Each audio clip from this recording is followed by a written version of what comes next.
The point about going to Condoleezza Rice is she's almost a goody-goody two-shoes in comparison with some of them. And so they go to her. She calls in Rumsfeld. They have a meeting, and everybody who was involved in this process was crushed by the end of 2002 because nothing happened. They were told how bad it was. There was a super top-secret report by a guy everybody knew to be extremely competent. And to be a player, somebody on the team in the CIA who had not been a critic of the policy, but it writes this scathing report, so that's where you are. So there's knowledge certainly at Cheney's office level and Gonzalez's office. I can't tell you what where the president is. So they know they have a problem with the mistreatment all along. So they decide they're going to jack it up in Iraq. Okay, don't have intelligence. You've got these young guys we've captured, the ones in the photographs. The principle there, the best rationale I could get for this madness, because we're not crazy. It's not just, we're not doing this kind of stuff because a bunch of West Virginia reservists the group involved was the 372nd Military Police Detachment, a reserve unit out of Virginia and West Virginia, very rural area.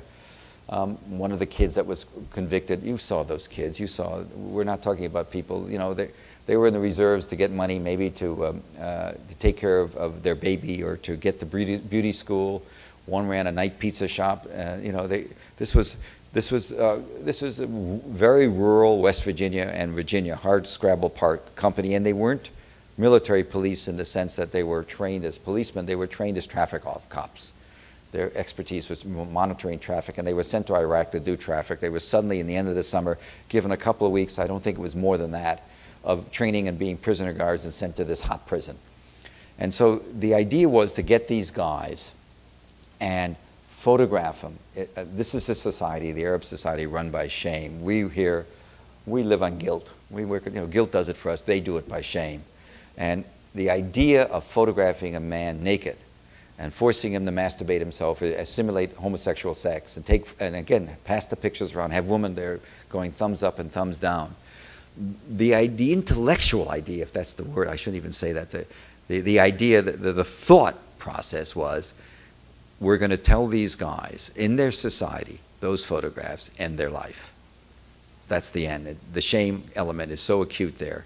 I first learned about Abu Ghraib in great detail in Christmas of '03, and this was before it became public, before there was any investigation.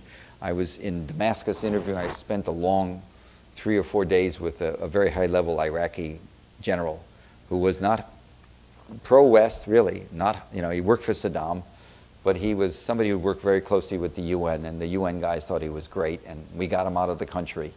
And he was signals intelligence. He was at the creme de creme of what was the Iraqis. I spent days with him, and one of the days he told me about Abu Ghraib, and he said, you know, you have to understand something. It's so bad there that there were women there with their children were a separate wing. The woman, he told me, this is around December the 27th, he said the woman of '03, remember those dates, the war was started in March, the women were sending messages home to their dads and brothers to please come to prison and kill them. They needed to die because they'd been defiled by the Americans.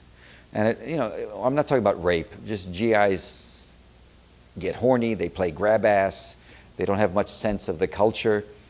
They do have the last thing, one of the things that's the sensitivities of the Iraqi society, of course, is incest, sex, homosexual activities is a taboo.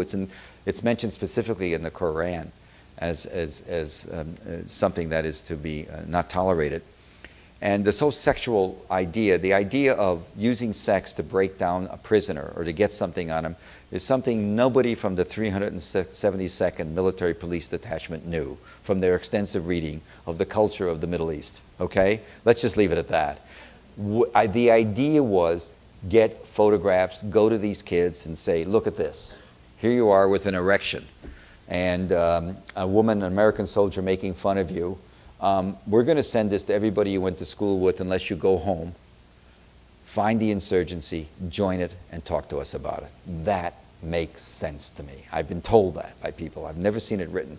That makes sense as a basis for doing some of the crazy activity that you wanted to build up. I can also tell you that there's an historical pattern for it. The Israelis did it in the Second Intifada with some success with some of the Arabs. They were able to get some leverage on them. So there was a historical pattern that seemed to work. Anyway, that's the best I can give you. What happens?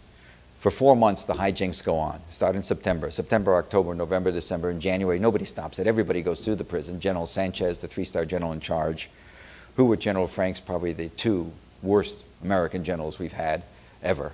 I mean, just General Sanchez ran that war like he was fighting Vietnam. You know, armor, knocked down buildings. It was just madness, but it's okay. That's another issue. The stupidity with which we fought the war we fought. Look how well the Israelis did in extracting the settlers from the Gaza Strip. I mean, and there's no love lost between the Israeli army and the settlers, because none of the settlers are the religious zealots who don't go in the army. There was a lot of hostility and yet no trouble. I mean, there was trouble but no violence. It was an amazingly competent procedure. And we're just not, we don't have that level of training or understanding of this society. Many of the people in Israel obviously speak the language too, which is another reason we're in trouble.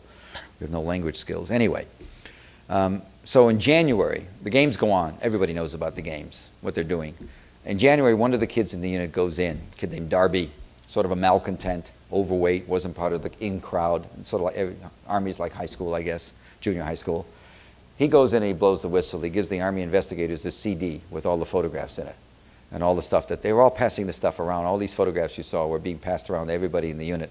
One of the first priorities of the military was to get control of that, which I think they did to a great extent. Anyway, the cops in the Army Criminal Investigation Division, to their absolute credit, looked at it and said, this can't be passed up. We got to begin an investigation. We then know from the various investigations afterwards, this is January of '04, by January the 15th or 18th, Rumsfeld has testified that he was briefed on it and he told the president 2 days later. Didn't see the photographs. Next thing that happens is, in late April, CBS gets some of the photographs, probably from one of the, somebody, and doesn't run it. I hear about it because that's what I do for a living. People talk to me. They were asking a lot of people questions, and somebody who worked in the intelligence committee told me about it. I'm going, yay, go do it. And they don't do the story, and they don't do the story, so I just go get the photographs. By then I have a pretty good idea where. And then the New Yorker, I also get a report that was, there's been a report written by a general named Antonio Taguba. What was fascinating about Taguba, born in the Philippines, made it in the U.S. Army, became a major general, but was incensed by what he saw. He was born in the Philippines. He had a sense of the racial stuff going on. He wrote the only report that was ever made not meant for publication. 10 subsequent reports were done after the stories became public, all meant for publication, all of which were proscribed from looking at the chain of command. So, Taguba writes this nasty report. I get a hold of it, run it in the New Yorker. CBS goes out with their photographs. We get more photographs.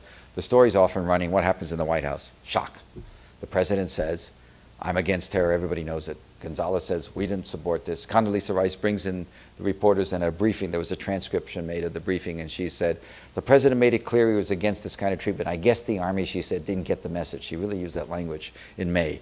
So we go on. I write my stuff. We're going on. It's not until later in the summer I go, oh my God, here's what we all missed. Here's what I missed.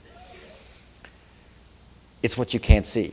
From January 20th, let's say, when the president learns about it, give or take a day, let's say the 22nd, to early May when this thing blew up, what did the president do? And the answer is nada, nothing. Did he call in Rumsfeld and said, Jesus Christ, Don, what's going on? We've got to stop this kind of stuff. It's nutty. Did he order a complete investigation? Did he express any private, in the channel, upset or disgust at this kind of stuff? And let me tell you, this was toxic. One of my buddies in the Mossad, not a buddy, one of the Israelis, in my world I deal with these guys. An Israeli once said to me, after Abu Ghraib, I bumped into this guy and he said, Hersh, I hate Arabs. And I said, I know. The guy's name is David.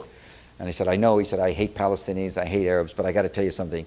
I know that someday we're going to have to live with these miserable sons of bitches and share a border. And let me tell you, Hersh, as bad as we were to our prisoners, and boy, we can be bad, if we ever had done the kind of sexual stuff you had done, we would never be able to live with these guys. You have dug a hole for yourself. You have no idea. And of course, again, there's in a sense being Middle Easterner, they have a sense of the culture. Better off cutting off all their hands, he said, than putting those photographs out there. I tend to think he's right.